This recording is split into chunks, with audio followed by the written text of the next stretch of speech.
আমরা তরি এবং প্রিন্সদের বাড়িতে যাব।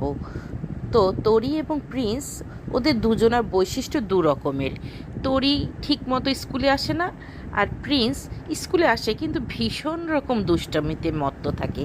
তো আজ আমরা যখন বাড়ির দিকে রওনা করলাম, পথে তরিকে খুঁজে পেলাম না। তো তরিকে না পেয়ে পরে আমরা একটু সামনে এগোনোর পরে আমরা পরে আবার এসে তরির সাথে দেখা করলাম। তো আমাদের সাথে ছিল ছোট্ট দুজন শিক্ষার্থী, আবু জাফর এবং পৃথিবী। প্রথমে আমরা যখন পৌঁছলাম, প্রিন্স খুব আনন্দ তার ভিতরে, সে তার বাড়িতে আমাদেরকে দেখাচ্ছে, নিয়ে যাচ্ছে, ঘুরছে। কিন্তু তরি আমাদের সামনেই আসতে চাইছে না, কারণ তরি তো স্কুলে আসে না। তরির স্কুলে কেন যেন আসে না, ঠিকভাবে কথা বলে না, ওর ঠিক উল্টো, প্রিন্সের উল্টো। তো আমরা যখন ওর বাসায় গেলাম, আমাদের সাথে ছিলেন সহকারী শিক্ষা অফিসার। তিনিও তাকে বোঝালেন, তিনিও তাকে বললেন, তুমি কেন স্কুলে আসো না, তোমার কি স্কুল ভালো লাগে না? তো সে সারাক্ষণ বাসায় থাকতে চায়, স্কুল থেকে বাইরে কোথাও যেতে চায় না, বাসায়ই থাকবে সে।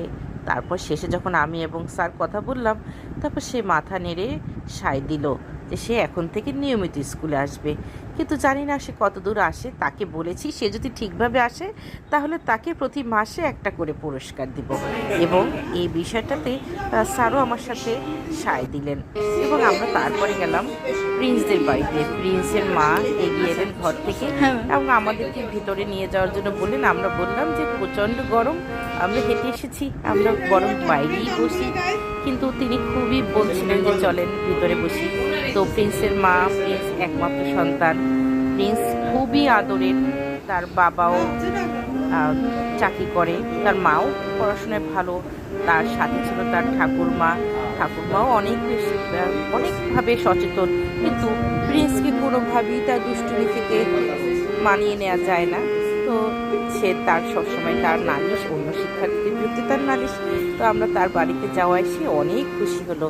তার ঘরের ভেতরে আমাদেরকে বসতে হলো।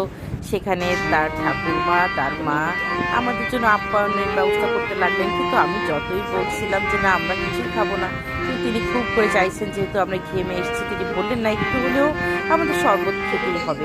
প্রিন্সকে আমি ডেকে বোঝালাম যে দেখো, আজ কিন্তু আমরা তিনজন তোমাদের বাড়িতে এসেছি, আমাদের স্যারও কিন্তু তোমার সাথে কথা বলছে, তুমি কিন্তু এখন থেকে দুষ্টুমিটা একটু কমিয়ে দেবে।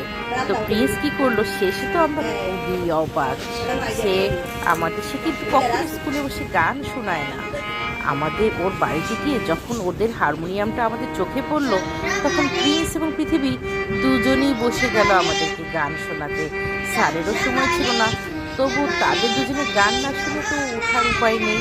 আমরা দুজনের দুটি গানও শুনলাম। সাথে আমাদের জন্য বরাদ্দ ছিল শরবত এবং মুড়ির মোয়া। হ্যাঁ, উপস্থিত মতো তারা যা দিলেন, আমরা যদিও খেতে চাইনি, কিন্তু তাদের বাড়িতে গিয়েছি, তাদের চাইনি। আমাদের একই সাথে যেমন হোম ভিজিট এবং তাদের সাথে কথা বলা হলো, তাদের সাথে একটা আর্থিক সম্পর্ক তৈরি হলো। এভাবেই যদি আমরা মাঝে মাঝে এই কাজটি করি, আমার মনে হয় এলাকায় আমাদের যেমন একদিকে সকলের সাথে সম্পর্কও তৈরি হবে, অন্যদিকে শিক্ষার্থীদের যে সমস্যাগুলো রয়েছে, সেই সমস্যাগুলোর সমাধানেও কিন্তু আমরা আরও বেশি আন্তরিক হতে পারবো। আর আজকের দিনটি ছিল আরও বেশি ভালো লাগার কারণ, আমাদের সাথে আমার একজন মেহমানের সাথে ছিল, যিনি এই এলাকায় কখনোই কোনো বাড়িতে যাননি। আমি যদিও ওদের বাড়িতে আরও কয়েকবার গিয়েছি, আমারও ভালো লেগেছে। বিশেষ করে সে যখন গান গাইছিল, আমি তার পাশে গিয়ে বসেছিলাম।